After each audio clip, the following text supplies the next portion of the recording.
নমস্কার। নবনীল কলা কেন্দ্রের আবৃত্তি রাঙিনায় আমি মৌসুমী রায়চৌধুরী। আজ আমি ছোটদের জন্য কবিগুরু রবীন্দ্রনাথ ঠাকুরের একটি ছোট্ট কবিতা আবৃত্তি করব।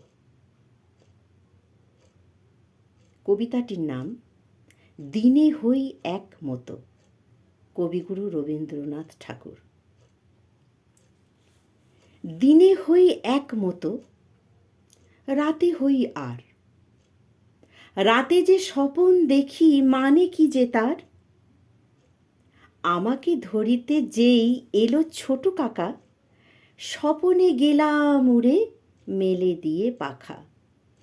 দুই হাত তুলে কাকা বলে থামো থামো, যেতে হবে স্কুলে, এই বেলা নামো। আমি বলি কাকা মিছে করো চেঁচামেচি, আকাশেতে উঠে আমি মেঘ হয়ে গেছি। ফিরিব বাতাস বেয়ে রামধনু খুঁজি, আলোর অশোক ফুল চুলে দেব গুঁজি। সাত সাগরের পারে পারিজাত বনে, জল দিতে চলে যাব আপনার মনে।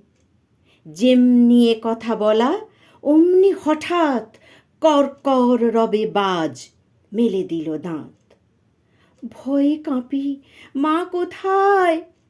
নেই কাছাকাছি। ঘুম ভেঙে চেয়ে দেখি বিছানায় আছি। নমস্কার।